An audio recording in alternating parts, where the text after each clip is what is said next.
Be real quiet, girl. I didn't think you'd agree to meet me if there was a risk that someone might see. I meant here tonight. This evening is important for. What?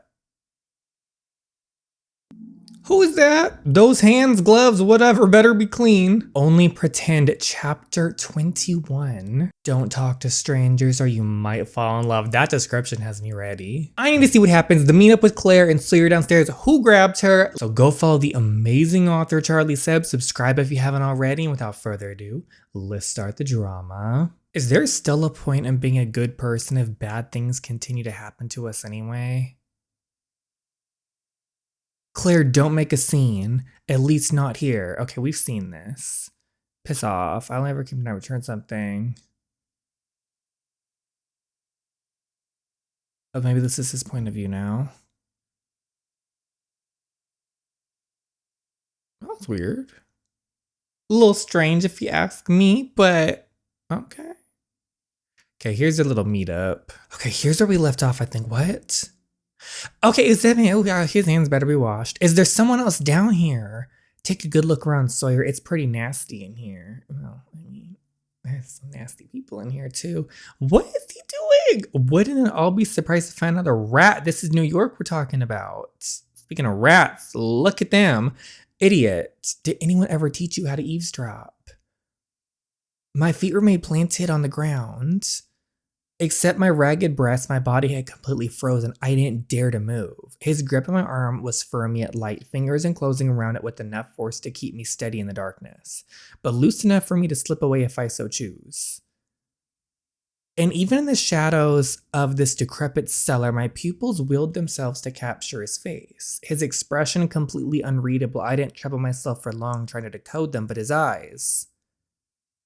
Not exactly like looking into a mirror, the feeling evoked here wasn't nearly as clear. This was murkier, like witnessing your reflection ripple against the surface of a creek, just barely making out an image in the water, but the distinguishing features still maintaining recognition. Just those eyes at the very least. You know it's rude to stare. Do I know? Looked like a pretty rocky evening for you two. You talk as if our relationship has been nothing but pure bliss. So much is going on. At least it was all real. Nothing ever required force and definitely not the sex. Claire, stop. Can't say I'm used to hearing that phrase coming out of you. If I remember correctly, you were always moaning the complete opposite. Oh my gosh. If there's no purpose, no merit to be had in this meeting, then I might as well leave. And waste all the time and effort I spent getting dolled up for this gala? Come on, not even one little looking beautiful left in you? The dress was your pick after all. I required no reminder of that visual. Standing side by side in the mirrors of that tiled bathroom did nothing but highlight the glaring dissimilarity between Claire and I. Tight sapphire fabric obscenely nestled into every crevice of her frame like cling wrap.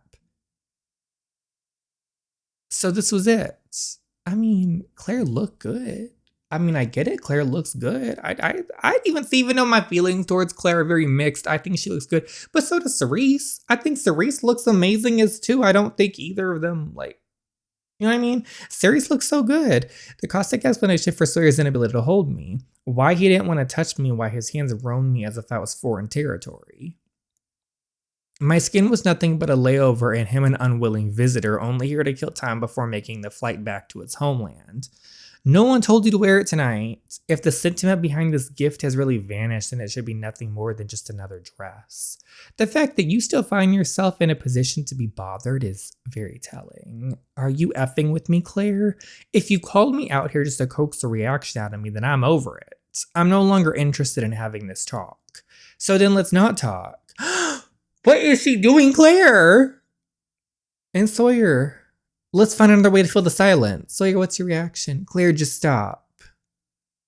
You're telling me to stop, but you're not walking away. I was just gonna say, he's not doing anything. Sawyer, where was all that talk he just had? What was it, last chapter, the one before? Where's all that? Where's the energy? Your mouth is saying one thing while your body whispers another.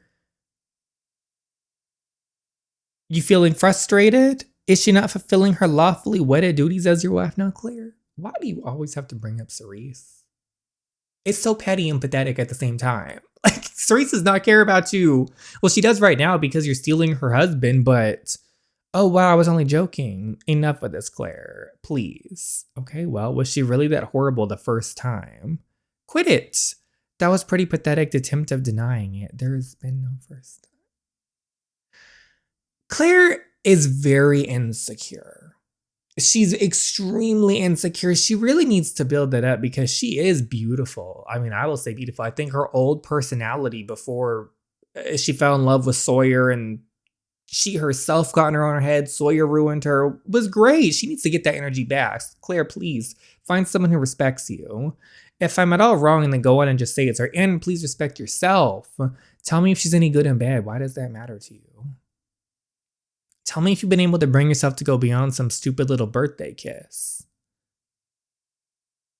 This is just so pathetic. Oh wow, this has to be hell for you.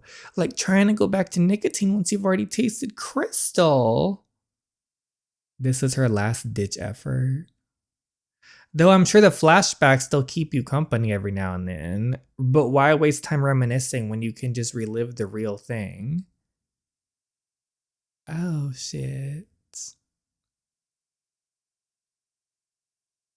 I don't know what energy this man has. I know he doesn't like the mom, but I can't tell what they're about to do to Cerise. It seemed evil from what we knew, but is it, I don't know. I can't trust this man. Hey.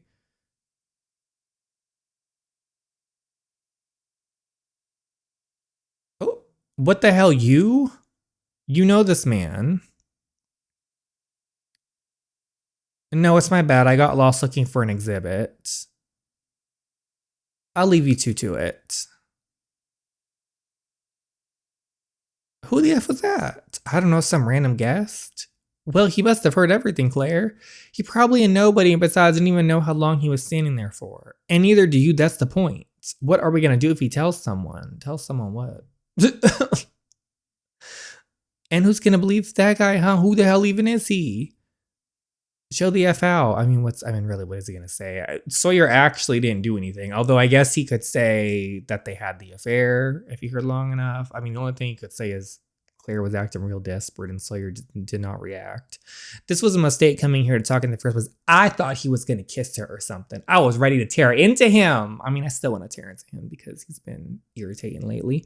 If anything, it's a whole lot more incriminating that we just spoken out in the open. If we had just spoken out in the open. Since we want to talk about mistakes, what I came here to tell you isn't something you'd be able to stomach in a crowded room. What the hell is that supposed to mean? It's not true. No, it couldn't be. Chase told me everything about Cerise's miscarriage, but that never happened. Oh my gosh, so she's talking about she was never pregnant. My body threatened to regurgitate every uttered phrase, articulated apology, and the murmured flattery of Sawyer's, every promise of his that I had archived so carefully in the chambers of my heart. What are you talking about? The test you found was mine. Not a single ounce of his affection had ever been mine. Everything borrowed, no. He had fed me her leftovers. I gave it to her. Claire, where do you get off lying about something as screwed up as this? I needed someplace quiet. Someplace empty, somewhere I could breathe, crumble safely and breathe. You want me to prove it? Blue stick with 2 parallel pink lines, or do you need to hear the brand too? Just stop. Easy, Cinderella. It's Haniel. Where are you going? Oh, she's running away from everybody right now. Sweetie, that USB is gone. If it's true, then why the F does she have it? I asked her to meet up with me to talk. She was far more receptive to chatting with me than you were in the moment. What the hell were you thinking? Why would you choose to go and tell her before me? Someone had to know, and you made it clear that you no longer wanted to participate in my life, so you crazily went to... Okay. You let me believe we were over. For F's sake, we were. So if I had gone to you instead, what would you have done? Would you have dropped everything and ran back to me like nothing? Claire, it wasn't ever going to be that simple. You know what? Sweaty, it was done. It was done and dusted. Like, let it go. This is a messed up situation and we should have sat down and talked. You knocked me up and you're summing this all up as just some effed up situation. This isn't how I meant it. So then answer the question. If I had told you I was carrying your child, would you have stayed with me? Would you have left Cerise for me? Why are you doing this to me, Claire? Why are you choosing to only tell me all of this now? Like you said, we're over. Aren't you happy? Shouldn't you be celebrating? The only possible obligation you'd have left towards me is gone, so you're free. I don't understand what you expect me to do now. I don't expect anything from you, not anymore. But if I have to live with this knowledge for the rest of my life, then so should you. I don't really see what she was trying to do with all this. You were there for her, lending her your shoulder to cry on while she mourned for something that was never even hers in the first place, wiping away her tears and shushing her sobs. But I had to carry my grief alone. But then why didn't you just tell him?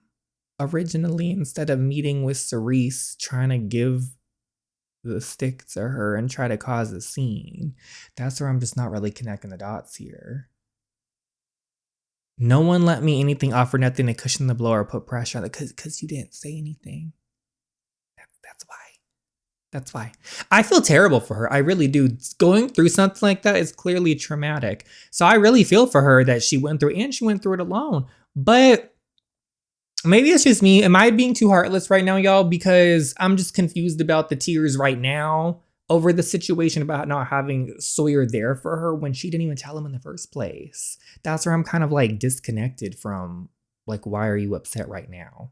I mean, I get it. Once again, trust me, I get it. What she went through was so traumatic, but the dots are just not connecting for me of why she's upset now and upset at Sawyer for not being there when she never told him. That's where I'm just kind of lost.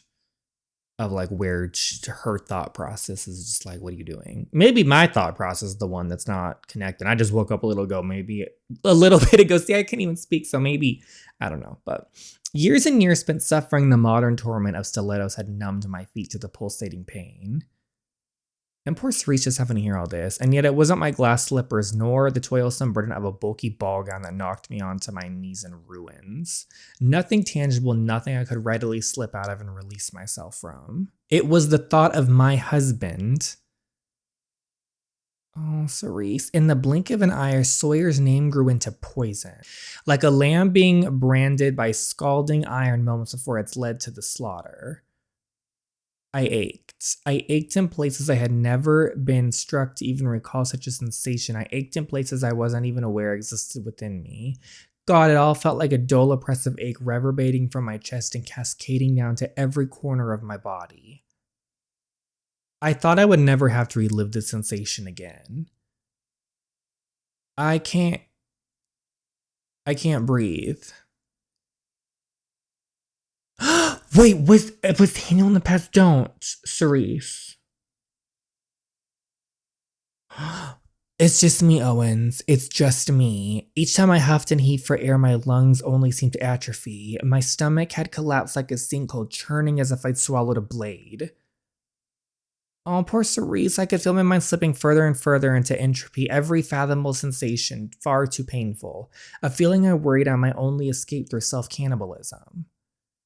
A feeling that would only disappear if I allowed my body in its entirety to be consumed. But Haniel's fingers caressed my hair, whispering fragments of reassuring adages in an attempt to recover my presence of mind. I don't understand that I do something wrong. I don't understand how. How could he do this to me? Because he's a snake, he's a rat. And all this time I've been laying in bed with a liar. I've been sleeping next to him, letting him to... Oh, how could Sawyer cheat on me? I don't understand how my husband could. You don't need to explain a thing. Just go on and take a deep breath for me, Cerise. Think you can do that. Please. Without his gentle instructions, I might have forgotten how to. His insistent arms fenced themselves around me, and I latched on as if they were all that were keeping my body from fragmenting. The only thing keeping me whole, intact. Oh, I feel so bad. Everyone is going through trauma. Poor Cerise, to have to hear all that, and her memories still haven't returned either. I don't want to be here.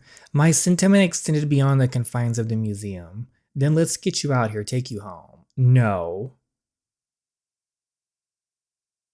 Anywhere but home. Please, anywhere but. Not home then. Got it. And what's Chase doing here? Okay, we're smoking. I was a well-read child in part due to filial obligation and in part due to a natural fascination for literature and the arts. My first encounter with the word marriage happened while reading a fairy tale book. And I have been blessed with an immaculate vision, but it was a word I learned to read while I was still donned those pretty little rose-colored glasses.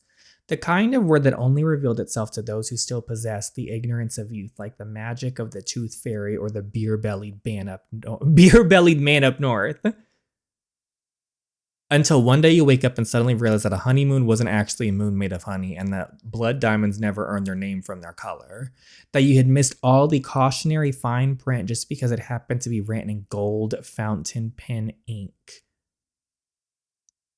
Maybe marriage wasn't some inviolable fairy tale.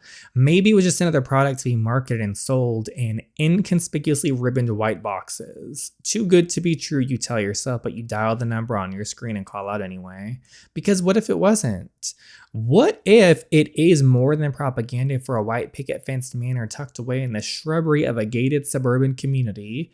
What if it's more than false promises whispered into silver-lined wedding bands and white lines sewn into even whiter lace veils?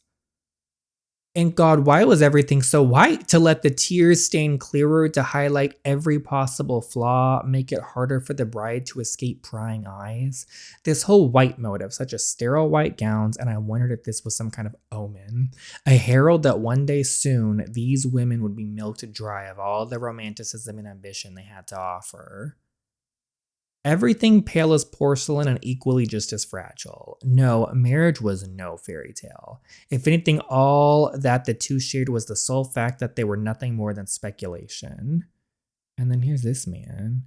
I really want to know, like, are we good or are we bad?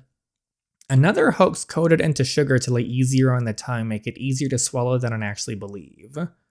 Yeah, there's the USB. No, I'm afraid I haven't seen her. She must be around chatting up some of our guests and mingling about. Slayer, Sandy, interesting.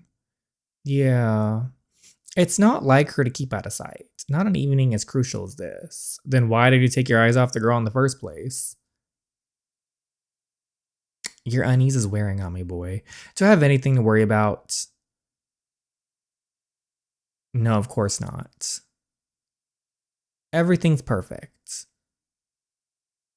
Sorry for the smell, wasn't expecting any passengers, so I lit up in here. And sorry that I only had the shitty blanket in the trunk. Didn't feel like packing a jacket tonight. I'ma speak up, I guess. I'm fine, Watson, seriously. Well, truth be told, I wasn't, but I didn't possess much life left in me to be able to register how truly cold the eve was. Didn't have the spirit to protest against my discomfort at the nip against my ears or the chill creeping up on the tips of my shoulders. Only carrying enough presence of mind to replay what was said in that vault over and over again. Telling you she's gonna get a bed. Okay, Hanio +1, hearing your voice reassured him. Okay, good. So where do you want to go? Anywhere. Just drive around the city, I don't care. Whatever it takes to pass the time. What a waste of gas. Okay, that was kind of cute in this moment. I'll pay you for the gas and for your wasted time. You're not wasting my time. Just think of the environment. That's rich coming from the chain smoker. Huh. Shit, I'm sorry. I'm so sorry. I didn't mean to come off as rude. No, it's nothing. He didn't say anything untrue. Truth. I pondered on whether I would have preferred being delivered the bitter pill by Sawyer himself. sat me down on the kitchen table to retell it all to me like some morbid bedtime story, or if it had been better to stumble upon the secret myself. Or perhaps it would have been better to have simply never known, to have turned on my heel and allowed Claire to wander down that staircase all in her lonesome. Allowed myself to live in perfect ignorant bliss because what did I gain tonight from discovering the truth? It's better she learned the truth now than in the future if she regains her memories. It's just gonna hurt more. The sooner she learns, the sooner she can move past this. Does it even compensate for the gravity of what I just lost? Stop here. Where? Here. Where is this? The bar? I need a drink. No, you don't. You telling me no? Did I stutter? Oh, you're my driver. I'll tell you to pull over. You pull over. Not on your payroll anymore, remember? Watson, pull me over before I mean you and lock this door and jump. Trust me, you don't want any press catching you like this. The press can eat shit. I don't care. And besides, no one's going to recognize me with this rag wrapped around me. I'm in disguise. Oh, yeah. Hiding from someone. My husband. Well, only on paper. He doesn't act like one at all. The bastard really brings out the worst in you. I'm not trying to impress you. Why are you so concerned? You don't know me or anything about me. You don't know me at all. When it really comes down to it, we're nothing but strangers. Oh no, I was asking, like, trying to get him to say, ouch. So much for don't be a stranger, huh? I was hoping he was going to say, like, oh, I care or something. Oops, you're right. I don't have to. But what I do know is that you're not stepping foot in any bar tonight. I've got a better place in mind. I was getting really sick of seeing the New York skyline. What was it about the rustling upshoots of commercialism, about the industrialization of a one-screen city that was so unbelievably romantic? How could anyone gawk at such plain architecture, at these oppressive towers that obscured light and forced the sun into some kind of commodity? What was so precious about nature becoming a luxury? How could I ever find any of this romantic? How could I have fallen in love with a city with a world so filthy? With a place of polluted streets, stifling air, and rotten mines. Surprisingly nice and quiet, huh? For a city that never sleeps. If it's as far as you get from the lights without leaving home, no street lamps for miles, and the hike up is way too steep to try and foot even in the morning. Only way is it to it off-road. It's a pretty lonely place, practically doesn't even want to exist. And neither does anyone who ends up coming around. I don't think I've ever heard you talk so much. Am I interrupting your thoughts? A bit. Good, because I'm not running my mouth off for nothing. Oh, how are you always around whenever I need someone? Always there waiting like some kind of guardian angel. I just happen to be in the right place at the right time, Owens. Don't call me that anymore, please. I won't. I don't understand how things turned out this way. Your husband cheating on you? Yeah. No, yes. Yeah. It feels like you're all I really have anymore, Haniel. I don't know who else I can turn to if there's anyone left to. I can't trust my friends nor family, not even my own memories. I can't even trust my heart enough to love in good faith to lend itself to the right people. You probably think I'm acting a complete fool right now, don't you? No, I don't. You know, I could almost believe you. Why are men such good liars? And why couldn't I have been born a better judge of it? Cerise, you're not the one at fault here, and definitely not for getting hurt.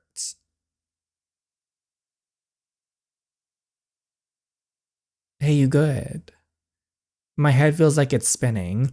Yeah, well, you kind of cried yourself out of your mind tonight. Come here. Oh.